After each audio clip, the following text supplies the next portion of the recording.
Hello everyone, welcome to multiple choice question series. இந்த வீடியோல பாத்தீங்கன்னா electrostatic lessonல இருக்கிற MCQ questions பார்க்க போறோம். சோ வாங்க क्वेश्चन பார்க்கலாம். Question number 1. Question என்ன சொல்றாங்கன்னா two identical point charge ரெண்டுமே identical அப்ப ஒரே மாதிரி point charge இருக்கு. அவங்களோட charge எவ்வளவுன்னு பாத்தீங்கன்னா -q. இத வந்து fix பண்ணிருக்காங்க shown in the figure. So இந்த ஃபிகர்ல வந்து காமிச்சிருக்க மாதிரி fix பண்ணிருக்காங்க. இந்த ஃபிகர் எந்த அளவுக்கு தெரியுது? ஓகே நல்லாவே தெரியுது. சோ இந்த இடத்துல பாத்தீங்கன்னா two identical point charge of magnitude -q are fixed as shown in the figure. -q I think இது வந்து -q நான் just a minute செக் பண்ணிக்கிறேன். ஏன்னா இது வந்து நான் பழைய புக்ல இருந்து எடுத்த क्वेश्चंस அதனால மேபி வந்து அந்த புக்ல ஒரு சில எரர் இருக்கும். எஸ் சோ एक्चुअली இந்த சார்ஜ் பாத்தீங்கன்னா -q ஓகேவா. சோ பழைய புக்ல ஒரு சில எரர் இருந்துச்சு. சோ அந்த சார்ஜும் சரி இந்த சார்ஜ் சரி ரெண்டுமே என்னது -q. A third charge plus q is placed midway between the two charges at the point p. நடுவுல வந்து +q னு சொல்லி ஒரு சார்ஜ் வச்சிருக்கீங்க. क्वेश्चन புரியுதா? இந்த சைடும் அந்த சைடும் -q சார்ஜ் இருக்கு. நடுவுல வந்து ஒரு +q சார்ஜ் வச்சிருக்கோம். Suppose this charge placed small displacement okay in the direction indicated by the arrow okay. அப்ப இதுல எந்த இடத்துல ஸ்டேபிள் கான்ஃபிகரேஷன் வரும்னு சொல்றாங்க. ஓகேவா? இதுல எதுல ஸ்டேபிள் கான்ஃபிகரேஷன் வரும் அப்படினு சொல்லி கேக்குறாங்க.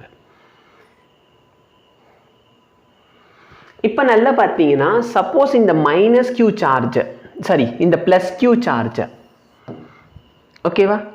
இந்த +q சார்ஜ் நான் இந்த சைடு மூவ் பண்ணா இந்த டிஸ்டன்ஸ் கம்மி ஆயிருமா? கரெக்டா இல்லையா? இந்த டிஸ்டன்ஸ் கம்மி ஆயிரும். இந்த டிஸ்டன்ஸ் கம்மி ஆச்சுனா இந்த நெகட்டிவ் சார்ஜுக்கும் இந்த பாசிட்டிவ் சார்ஜ்க்கு நடுவுல இருக்கிற ஃபோர்ஸ் ஆஃப் அட்ராக்ஷன் இன்க்ரீஸ் ஆயிரும். அப்போ உடனே இந்த சார்ஜ் என்ன பண்ணிடுவான்? இந்த சைடு அதிகமான ஃபோர்ஸ் ஆஃப் அட்ராக்ஷன் இருக்குன்னு சொல்லி இந்த சைடு மூவ் ஆயிடுவான். அப்போ இது வந்து ஸ்டேபிள் கிடையாது. ஸ்டேபிள்னா என்ன? நான் கொஞ்சம் டிஸ்பிளேஸ் பண்ணாலும் அது திரும்பி அதே பொசிஷனுக்கு வரணும். அது பேர் தான் ஸ்டேபிள் கான்ஃபிகரேஷன் சொல்லுவோம். இந்த கான்ஃபிகரேஷன் ஸ்டேபிள் கிடையாது. ஏன்? ஏன்னா இந்த ப்ளஸ் சார்ஜ் நான் கொஞ்சம் A1 பக்கத்து நோக்கி வச்சேன்னு சொன்னா அது பாட்டுக்கு இந்த சைடு ஃபுல்லா போயிடும். ஓகேவா? ஸோ இது ஸ்டேபிள் கிடையாது. ஸ்டேபிள் என்ன? ரெண்டு சைட்ல இருந்து ஈக்குவல் ஃபோர்ஸ் வரணும். ஓகே சப்போஸ் இந்த இடத்துல இருக்க சார்ஜும் மைனஸ் சப்போஸ் இல்லை இதுதான் கொஸ்டின். இப்போ நான் இந்த ப்ளஸ் சார்ஜை வந்து இந்த சைடு கொஞ்சம் மூவ் பண்ணி இங்கே வைக்கிறேன்னு வச்சுக்கலாம். இது ரெண்டுத்துக்கு நடுவில் இருக்க ஃபோர்ஸ் ஆஃப் அட்ராக்ஷன் என்ன ஆயிரும்? இன்க்ரீஸ் ஆயிரும். அப்போ இந்த சார்ஜ் இந்த டைரக்ஷன்ல மூவ் ஆகி போயிடுவான். அப்போ A1ல மூவ் பண்ணாலும் சரி இல்லை அலாங் A2 மூவ் பண்ணாலும் சரி ஓகேவா இது வந்து ஸ்டேபிள் கிடையாது. ஓகே இப்போ நெக்ஸ்ட் ஆப்ஷன் என்னது? B1ல மூவ் பண்றீங்க. நல்லா பாருங்க சப்போஸ் நான் இந்த இடத்துல B1ல மூவ் பண்றேன்னு சொன்னா இந்த சார்ஜ் கொஞ்சம் மேலே வந்துருமா? கரெக்டா இல்லையா? அப்போ இந்த சார்ஜை வந்து இந்த நெகட்டிவ் சார்ஜ் இந்த டைரக்ஷன்ல அட்ராக்ட் பண்ணுவான். இந்த நெகட்டிவ் சார்ஜ் இந்த டைரக்ஷன்ல அட்ராக்ட் பண்ணுவான். கரெக்டா இல்லையா? புரியுதா? அப்போ என்ன நடக்கும்? இதை நான் கொஞ்சம் மேலே கொண்டு போயிட்டேன்னா இவங்க ரெண்டு பேரும் இந்த டைரக்ஷனை அவனை அட்ராக்ட் பண்ணுவாங்க. அப்போ இதுக்கு சப்போஸ் நீங்கள் வெக்டார் படிச்சிருக்கீங்கன்னு சொன்னால் இதுக்கு நான் வெக்டார் ரெசல்யூஷன் பண்ணலாம். நல்லா பார்த்தீங்கன்னா சப்போஸ் ரெண்டு ஃபோர்ஸ் இது ஒரு ஃபோர்ஸு இது ஒரு ஃபோர்ஸ்னு வச்சுக்கலாமே. இதுக்கு ரெண்டு காம்போனன்ட் நான் பிரிக்கலாம்.